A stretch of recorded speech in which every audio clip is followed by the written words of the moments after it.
My parents have ignored every boundary I've set for 30 years, but the moment my fiancé told them the exact same things I've been saying, they immediately respected him. I realized my voice has never mattered to them. Only men's voices count. I'm calling off my wedding because if my own parents won't listen to me, why would my husband? I'm sitting in my apartment at 2 in the morning, unable to sleep because my entire understanding of my life just shattered. 3 days ago, I watched my parents instantly respect boundaries they've trampled over for decades the second a man said them. Not just any man. My fiancé Ashton. The same boundaries I've been begging them to respect since I was a child. Suddenly, when Ashton said them, they were reasonable and worth following. I've spent the last 72 hours realizing that nothing I've ever said has actually mattered to my parents. And now I'm questioning whether it matters to anyone. I'm 30F and my parents are Lorna and Graham. They're both 58. I'm their only daughter and middle child. I have an older brother Colin who's 33 and a younger brother Felix who's 27.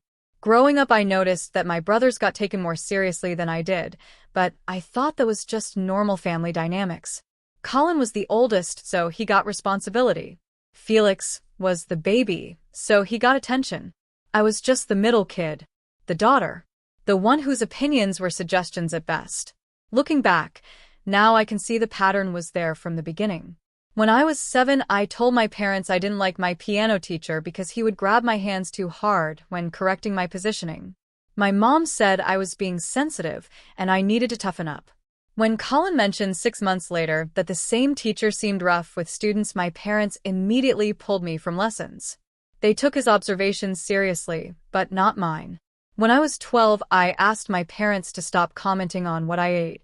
My mom would make remarks about every meal. Too much bread. Not enough vegetables. That's a lot of dessert.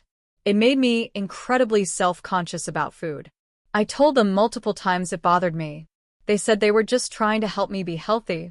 When I was 16, Felix casually mentioned at dinner that maybe everyone should mind their own plates. My parents immediately stopped commenting on my food. They respected Felix setting that boundary for me when they'd ignored me setting it for myself. When I was in college, I told my parents I needed them to call before visiting instead of showing up at my dorm unannounced. They'd shown up several times and caught me in awkward situations. Once when I was clearly hungover. Once when I had a guy over. I asked them repeatedly to please text before coming. They said I was being dramatic and they were welcome anytime. Then Colin came to visit and mentioned to them that college students need privacy and spontaneous parent visits weren't cool. Suddenly, they started texting before coming to campus. I thought these were isolated incidents. I thought I just wasn't communicating effectively. I thought maybe I was too emotional when I set boundaries so people didn't take me seriously. I spent years trying to be calmer and clearer when expressing my needs. It never made a difference with my parents. After college, I moved to Denver for work. My parents would call me constantly, multiple times a day. They'd get upset if I didn't answer immediately. I told them I couldn't take calls during work hours and I needed them to limit contact to evenings. They said they just missed me and I should make time for family. The constant calls continued for 2 years. Then Colin told them they needed to respect my work schedule and stop calling during business hours. They immediately cut back to 1 evening call a day. When I was 27, I started dating Ashton. He's a corporate lawyer, and my parents loved him instantly. He was everything they wanted for me. Successful, well-spoken, from a good family. They treated him with a level of respect they'd never shown any of my previous boyfriends. Actually, they treated him with a level of respect they'd never shown me. Ashton and I got engaged 8 months ago. Wedding planning has been a nightmare because my parents have opinions about everything. They don't like the venue I chose. They think my dress is too modern. They want to invite twice as many people as we planned. They keep trying to change decisions Ashton and I made together. I've told them repeatedly that this is our wedding and we're making the choices.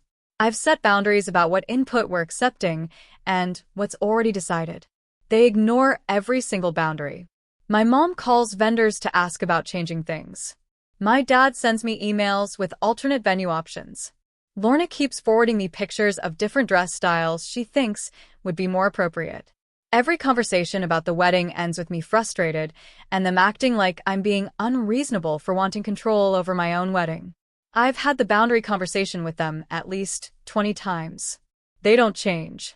2 weeks ago, we had a family dinner to finalize some wedding details. My parents brought a list of additional guests they wanted to invite. I said we weren't adding anyone else because we're already at capacity for our venue. Lorna said surely we could squeeze in a few more people. I said no, we absolutely could not. Graham said we were being inflexible about a celebration that was meant to include family. I explained again that we'd chosen a venue with a specific capacity and we'd already invited everyone we planned to invite. Lorna said she talked to the venue and they said they could accommodate more people with some adjustments. I was furious. I said she had no business calling our venue without asking us. She said she was just trying to help. I told them very clearly that they needed to stop trying to change our wedding plans. I said we appreciated their input, but the decisions were made. I said if they kept trying to override our choices, we'd have to limit their involvement completely. Graham said I was overreacting. Lorna started crying, saying I was being hurtful. The dinner fell apart. I left feeling like a terrible daughter for setting boundaries around my own wedding. Ashton was quiet on the drive home. Then he said he wanted to talk to my parents himself. I told him it wouldn't make a difference. I'd been setting boundaries with them my entire life, and they never listened. He said maybe hearing it from him would help. I didn't think it would work, but I was desperate enough to try anything. We scheduled dinner with my parents for this past Saturday. I told Ashton exactly what boundaries I'd been trying to set. Don't call vendors. Don't invite extra people. Don't try to change decisions we've already made. Respect that this is our wedding. We got to dinner, and my parents were acting normal. Friendly. Asking about work and wedding planning. I was tense waiting for them to bring up their list of changes again. Then Ashton very calmly said he wanted to discuss the wedding. He said that he and I had made decisions together as a couple. He said we appreciated that my parents were excited, but we needed them to respect our choices. He said they shouldn't contact vendors without asking us first. He said the guest list was finalized and we wouldn't be adding anyone.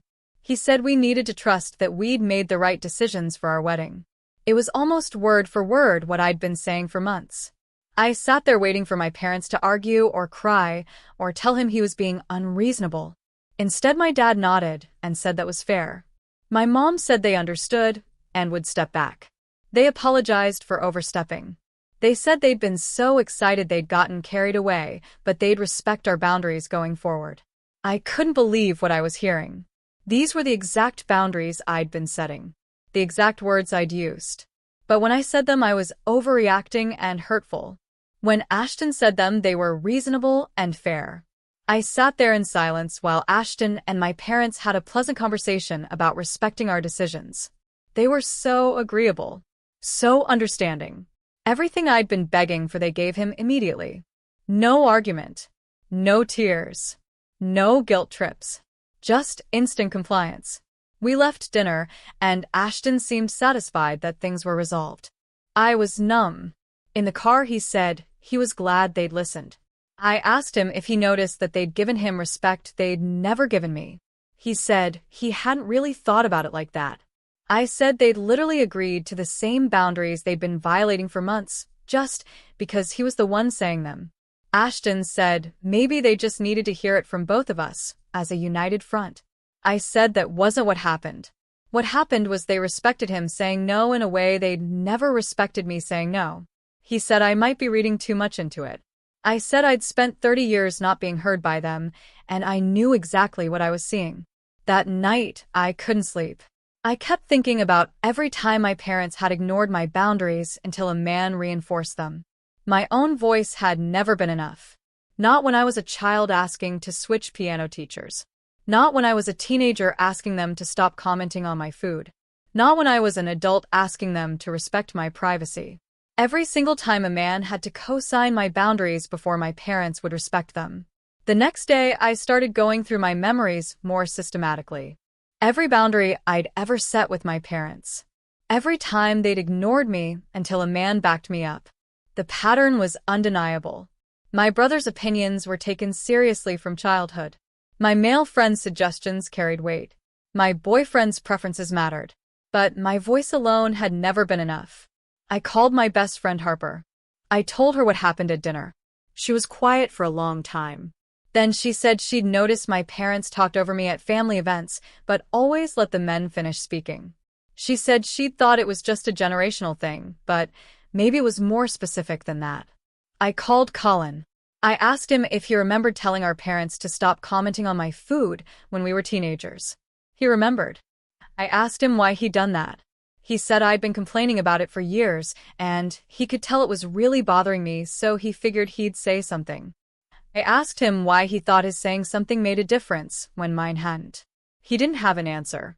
I asked Colin if he'd noticed over the years that our parents listened to him and Felix differently than they listened to me.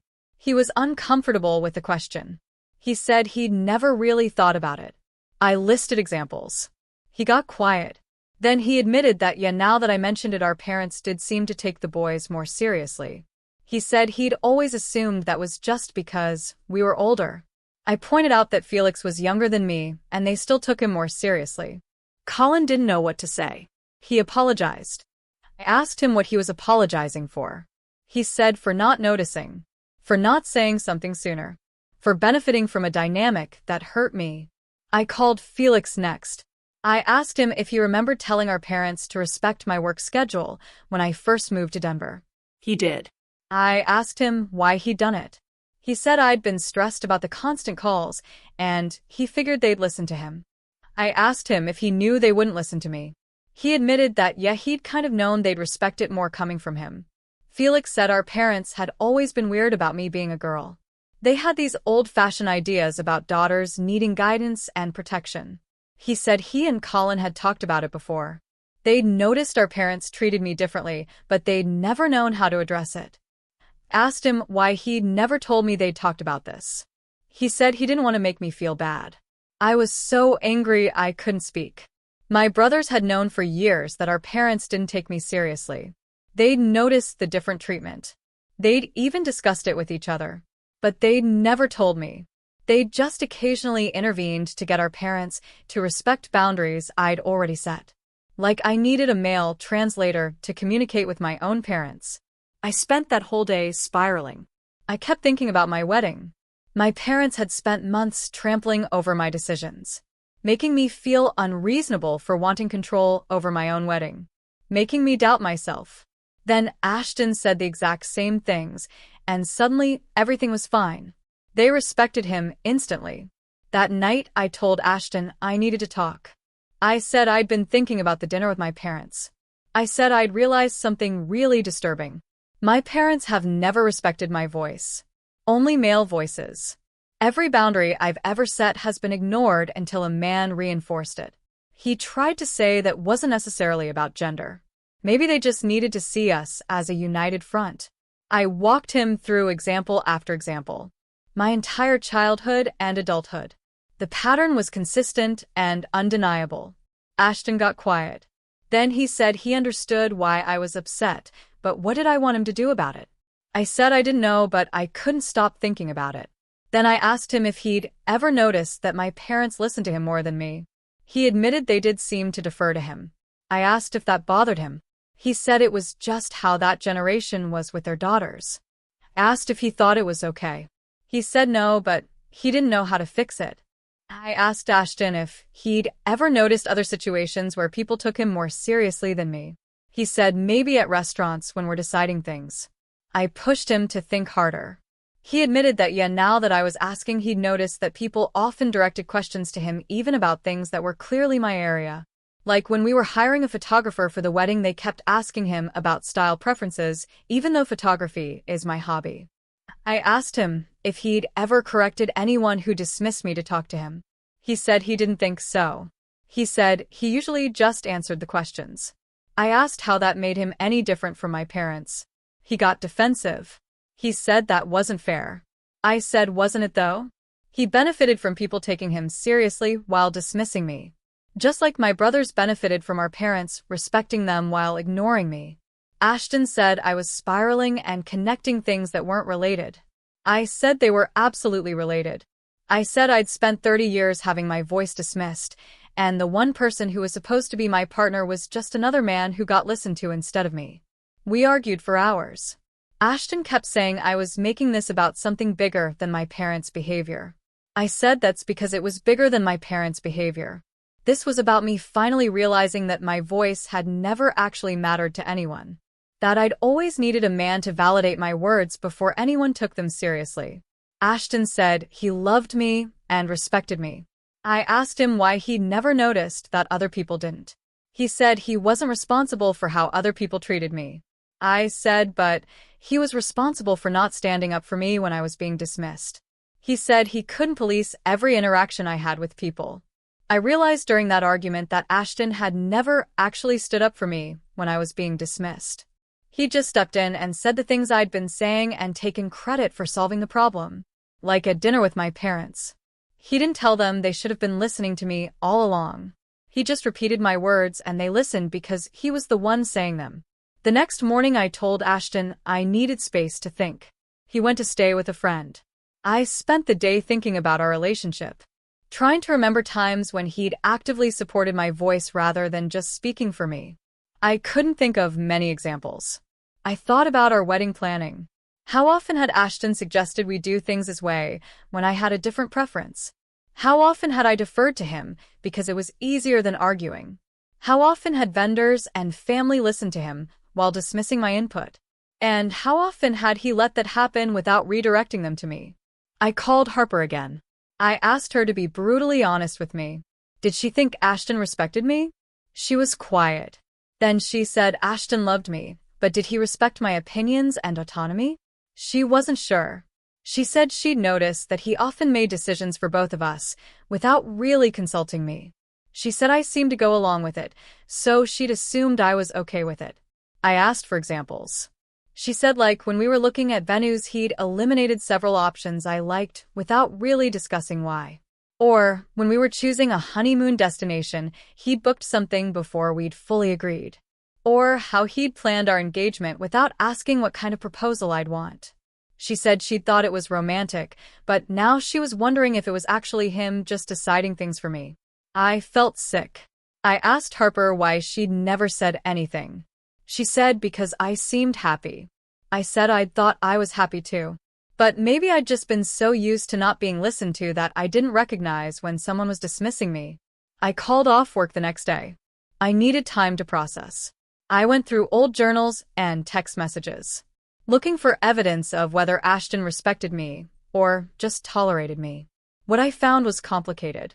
He clearly loved me, but love and respect aren't the same thing. There were so many small examples of him overriding my preferences. Ordering for me at restaurants without asking what I wanted. Planning date nights without checking my schedule. Making purchases for our apartment without consulting me. Individually, each thing seemed minor. Together, they painted a picture of someone who didn't actually value my input. Yesterday, I sat down with Ashton when he came to pick up some clothes. I told him I'd been doing a lot of thinking. He looked relieved. He said he was glad I'd had time to calm down.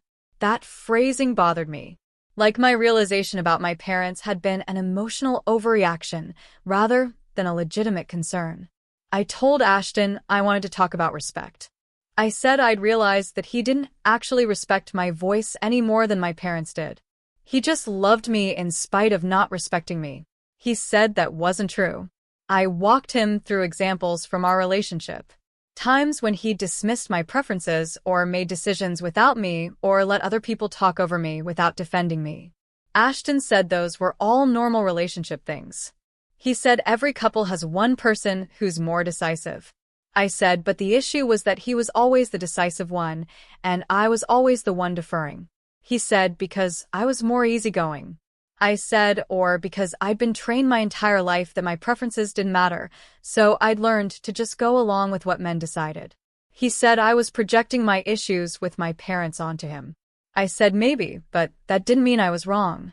I asked him to name a time when he'd actively defended my voice when someone was dismissing me. He couldn't think of an example. I asked him to name a time when he'd asked my opinion before making a decision that affected both of us. He gave me a few examples, but they were vague and he couldn't remember specifics. I told Ashton that I didn't think I could marry someone who didn't respect my voice. He said he did respect me. I said then, why did it take him saying my boundaries to my parents before they listened? Why didn't he tell my parents they should have been respecting me all along?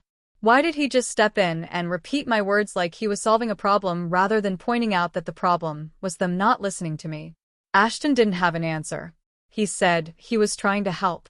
I said he helped himself into the credit for solving a problem that wouldn't exist if people respected me in the first place. We talked for 3 hours. It kept coming back to the same thing. Ashton loved me, but he never actually fought for my voice to be heard. He'd just added his voice to mine and taken credit when people listened. He'd benefited from being the man who got respected while I got dismissed. And he'd never noticed or cared enough to do something about it. I told Ashton I was calling off the wedding. He thought I was being rash. He said I was throwing away our relationship over a realization about my parents.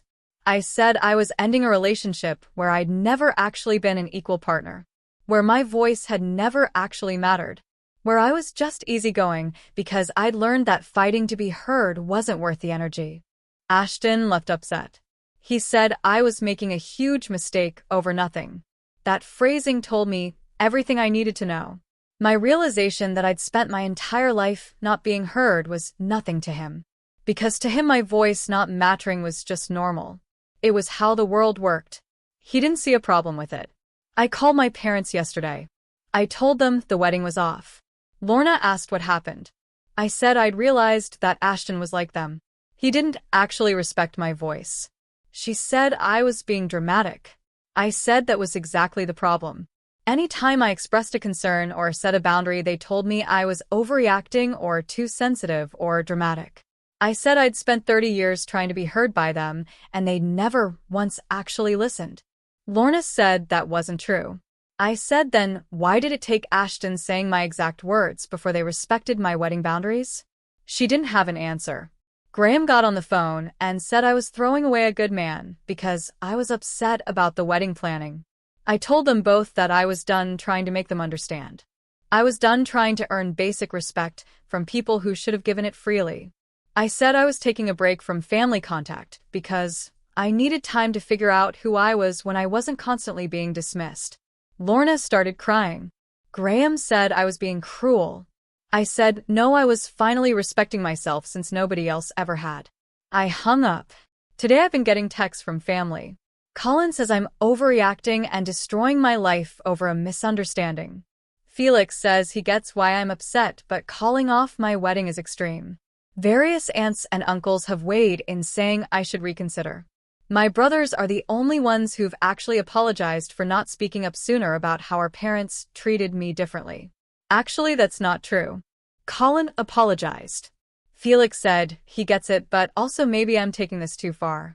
Even in my brother's apology for not respecting me, he's suggesting I'm overreacting to not being respected. The irony would be funny if it wasn't so painful. Harper has been amazing. She said she understands why I called off the wedding. She said she's noticed over the years that I make myself smaller in relationships. She said she should have said something sooner.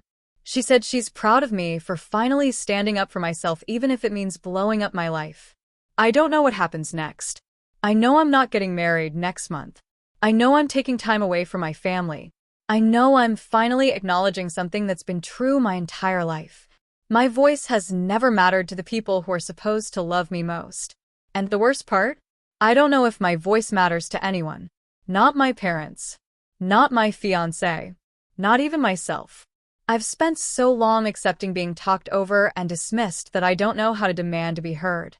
I don't know if I even know what I want to say anymore, because I've spent so many years just going along with what everyone else wanted. Reddit, tell me I'm not crazy. Tell me I'm not throwing my life away, because I finally noticed a pattern. Tell me that wanting to be heard and respected isn't asking for too much. Or tell me I'm overreacting and I just destroyed my relationship and family over nothing. I genuinely don't know anymore. All I know is I watched my parents respect boundaries from Ashton that they'd ignored from me for months. And I finally saw what I'd been ignoring my whole life. Nobody has ever actually listened to me. They've just waited for a man to say the same things I said, so they could listen to him instead. Is that enough reason to call off a wedding? Is that enough reason to take space from family? Is finally recognizing that I've never been respected enough reason to walk away from everyone who claims to love me? Because right now I feel crazy and justified at the same time, and I can't tell which one is right. Update: the past 2 days have been a roller coaster. I'm adding this because some things have happened that confirmed I made the right decision. Ashton came by yesterday with my parents. They'd apparently all gotten together to stage an intervention. Lorna kept saying I was having a breakdown and needed to see reason.